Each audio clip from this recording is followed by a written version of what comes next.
हरतालिका तीज व्रत कथा। श्री शिवाय नमस्तुभ्यम। हर हर महादेव। यह हरतालिका तीज व्रत कथा शिवजी ने ही माँ पार्वती को सुनाई थी। शिव भगवान ने इस कथा में माँ पार्वती को उनका पिछला जन्म याद दिलाया था। हे गोरा, पिछले जन्म में तुमने मुझे पाने के लिए बहुत छोटी उम्र में कठोर तप और कठोर तपस्या की थी।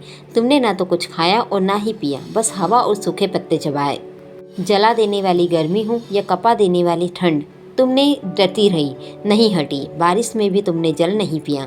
तुम्हें इस हालत में देखकर तुम्हारे पिता दुखी थे। उनको दुखी देखकर नारद मुनि आए और कहा कि हे भगवान, विष्णु ने मुझे भेजा है, वह आपकी कन्या से विवाह करना चाहते हैं। इस बारे में आपकी क्या राय है?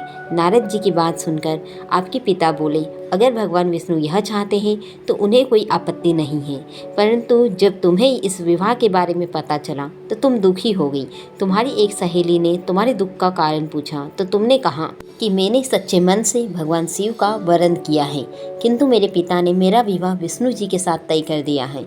मैं विचित्र धर्म संकट में हूँ। अब मेरे प्राण त्यागने के अलावा कोई उपाय नहीं बचा है। तुम्हारी सखी बहुत ही समझदार थी। उसने कहा, प्राण छोड़ने का यहाँ कारण ही क्या है? संकट के समय धैर्य से काम लेना चाहिए। एक नारी के जीवन की सार्थकता इसी में है कि जिसे मन से एक बार पति वरण कर लिया है, जीवन पर्यंत उसे से निर्वाह करे।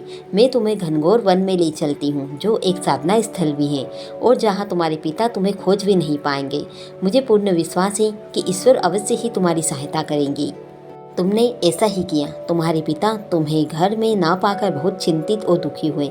इधर तुम्हारी खोज होती रही, उधर तुम अपनी सहेली के साथ नदी के तट पर एक गुफा में मेरी आराधना में लीन रहने लगी। तुमने रेत के शिवलिंग का निर्माण किया। तुम्हारी इस कठोर तपस्या के प्रभाव से मेरा आसन हिल उठा और मैं शीघ्र ही तुम्हारे पास पहुंचा और तुमसे वर मांगने को कहा। तब अपनी तपस्या के फलीभूत मुझे अपने समक्ष पाकर तुमने कहा, मैं आपको सच्चे मन से पति के रूप में वरण कर चुकी हूँ।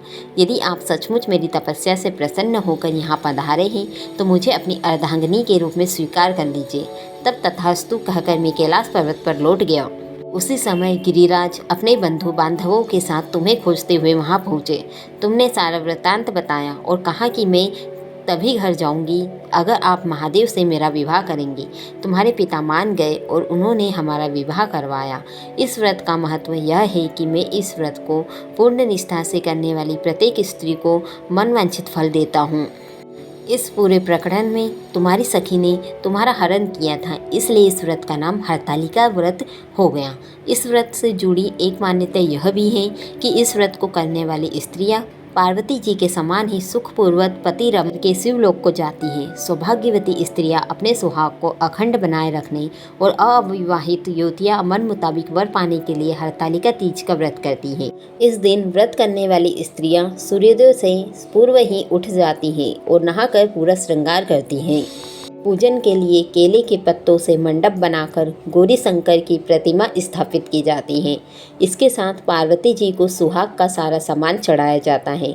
रात में भजन कीर्तन करते हुए जागरण कर 3 बार आरती की जाती है और शिव पार्वती विवाह की कथा सुनी जाती है। इस व्रत में व्रती को शयन का निषेध है। इसके लिए उसे रात्रि में भजन कीर्तन के साथ रात्रि जागरण करना पड़ता है। प्रातःकाल स्नान करने के पश्चात श्रद्धा एवं भक्ति पूर्वक किसी सुपात्र सुहागिन महिला को श्रृंगार सामग्री, वस्त्र, खाद्य सामग्री, फल, मिष्ठान एवं यथाशक्ति आभूषण का दान करना चाहिए। रेत के शिवलिंग बनाए हैं तो उनका जलाशय में विसर्जन किया जाता है और खीरा खाकर व्रत को संपन्न किया जाता है। श्री शिवाय नमस्तुभ्यम। ओम नमः शिवाय। हर हर महादेव। भगवान शिव हर किसी की मनोकामना को पूर्ण करे।